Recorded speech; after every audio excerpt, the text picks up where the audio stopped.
So after I found out that I was an empath, after getting therapy and suffering, honey, I learned that one of the things that helps empaths was meditation. So I remember the first day that I meditated, and instantly I astral traveled to a past life.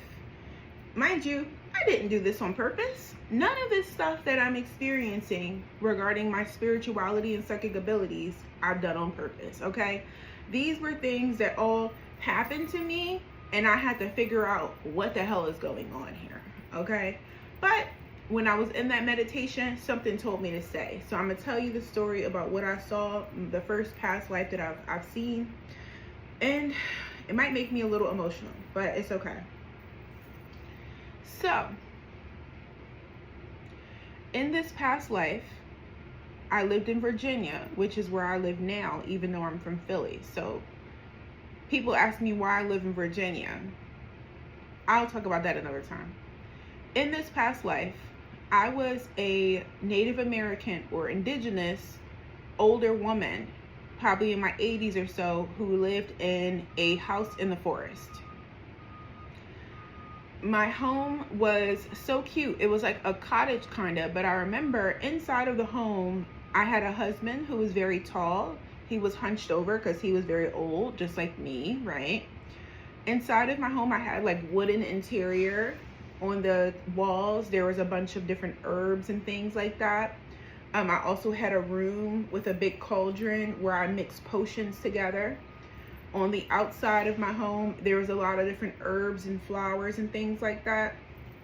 And basically, I was a sage, or what someone will call a witch, but I was a sage, aka a healer.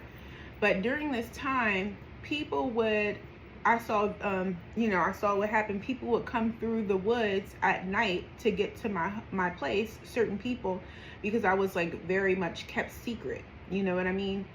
To get things to help them with like infertility, or if they were sick and things like that the doctors couldn't do. Like all of my herbs and potions and stuff like that, they were things that helped society.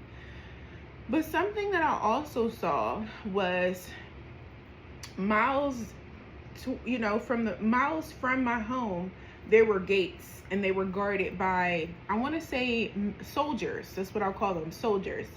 They had long pew-pews, you know what I mean? And basically what I felt was that the world outside of where I live was heavily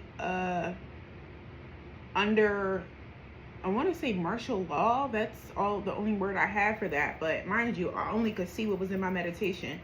So that lady that I was in that lifetime is still a part of me, because that's a part of my soul. We are a collection of our past lives, because basically what happens with reincarnation is our souls come onto this earth plane to execute certain energy, learn different lessons, and then when we pass on, our spirit goes into the other dimension and talks to God or the goddess or the spirit guides or whoever your soul is connected to. I don't know for everybody, but and then y'all have some kind of decision where you come back and you exercise whatever you're supposed to do in this lifetime. So for me, in this lifetime, I'm meant to be doing exactly what I'm doing right now, you know what I mean? And so that was my first meditation experience, my first past life experience, seeing it. This is series 2 to me telling y'all about